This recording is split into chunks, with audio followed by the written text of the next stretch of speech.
Maharashtra jewellery shop చోరీ కేసులో దర్యాప్తు వేగవంతం చేశారు పోలీసులు. దొంగతనానికి సంబంధించి కీలక ఆధారాలు దొరికాయి.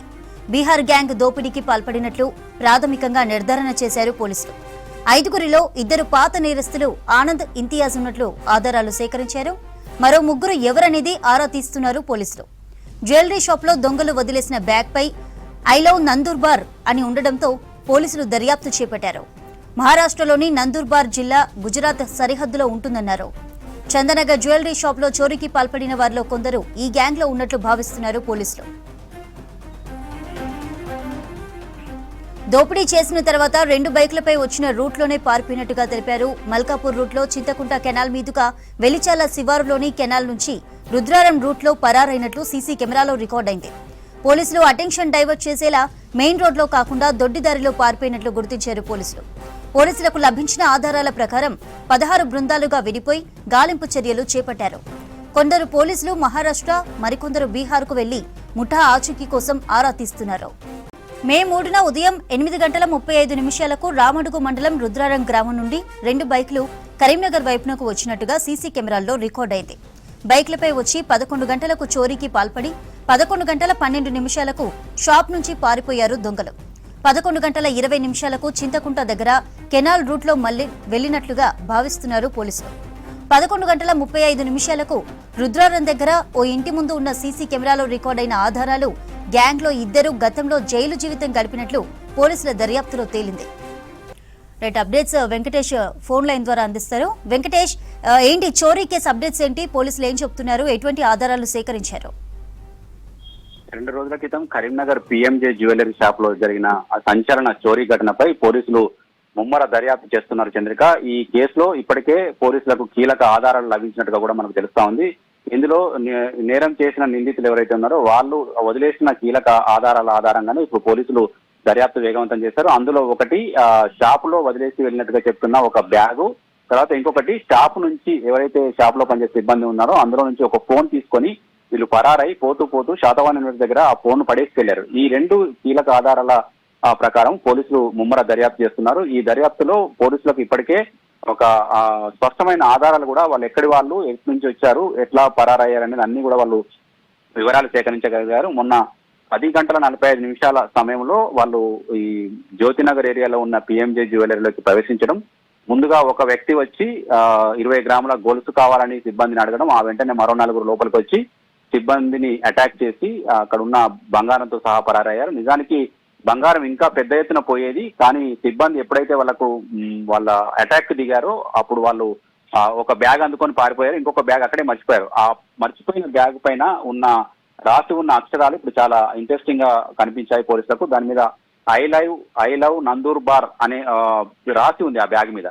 అయితే నందూర్బార్ అనేది ఒక విలేజ్ పేరు అనేది గుర్తించారు. అది మహారాష్ట్రలోని ఉంటుంది, గుజరాత్ సరిహద్దులో ఉంటుందని తెలుసుకున్నారు. అక్కడే ఆ ఊరు గురించి తెలుసుకున్నప్పుడు ఇంకొక కీలకమైన విషయం కూడా పోలీసులు తెలిసింది.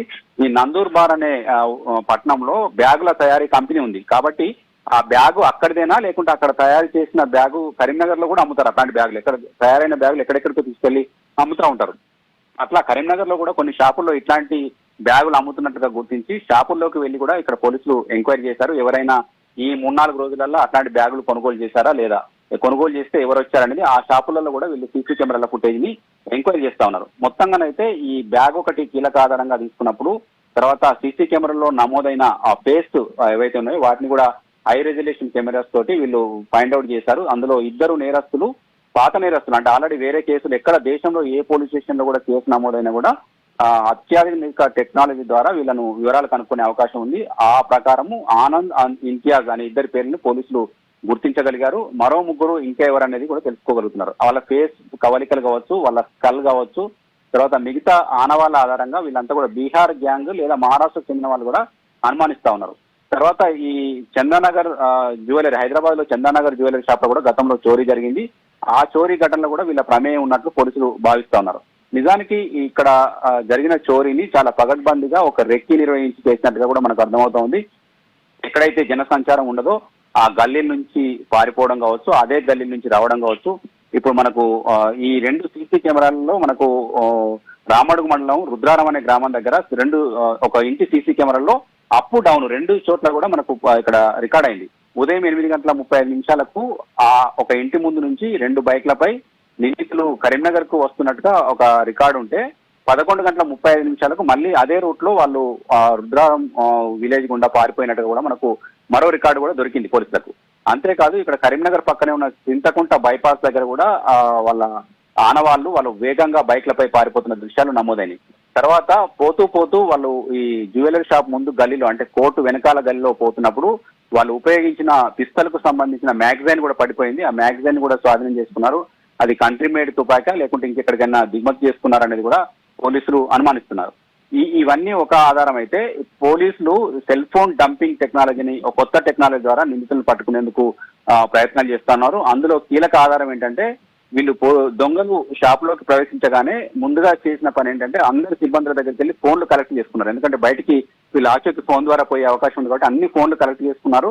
తర్వాత సిబ్బంది ఎప్పుడైతే వీళ్ళు అటాక్ దిగారో ఆ ఫోన్లన్నీ వదిలేశారు, కానీ ఒక ఫోన్ పొరపాటున వాళ్ళు పట్టుకొని వెళ్లారు.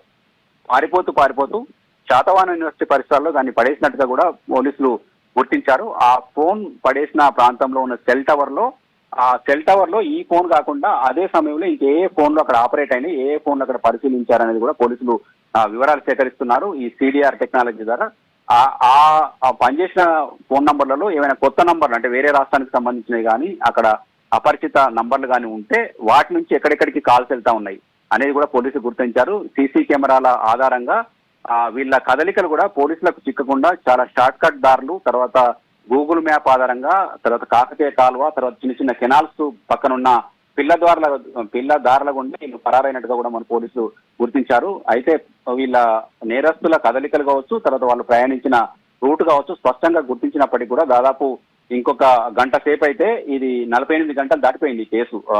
దొంగలను పట్టుకోవడంలో పోలీసులు వైఫల్యం చెందుతున్నారని ఒకవైపు బీఆర్ఎస్ ఆరోపిస్తుంటే కాంగ్రెస్ పార్టీ పోలీసులు అదే పనిలో ఉన్నారని చెప్తున్నారు. ఇప్పుడు దొరికిన ఆధారాలు, ఎందుకంటే మన పోలీసు ఇన్వెస్టిగేషన్ లో ఎప్పుడు దొరికిన ఆధారాలు అప్పుడు పోలీసులు రివీల్ చేయరు, ఎందుకంటే నేరస్తులను పట్టుకునే క్రమంలో కొన్ని రివీల్ చేయకూడని అంశాలు కూడా ఉంటాయి కాబట్టి వాళ్ళు చాలా జాగ్రత్తగా డీల్ చేస్తా ఉన్నారు. మొత్తం 16 బృందాలు రంగంలోకి దిగి ఈ దొంగలను పట్టుకునేందుకు వాళ్ళు కీలకంగా తీవ్రంగా శ్రమిస్తా ఉన్నారు. ఇప్పటివరకు దొరికిన ఆధారాలు అటు సెల్ ఫోన్ సిగ్నల్స్ కావచ్చు, తర్వాత ఈ బ్యాగ్ కావచ్చు, తర్వాత 2 నిందితులు ఆల్రెడీ పాత నేరస్తులని తెలిసింది కాబట్టి వాళ్ళ ద్వారా దీన్ని పట్టుకునే ప్రయత్నం చేస్తున్నారు చంద్రిత. ఇవాళ సాయంత్రం కల్లా ఒక కీలక అప్డేట్ ఉంటుందని చెప్పి పోలీసు వర్గాల నుంచి వెల్లడవుతోంది.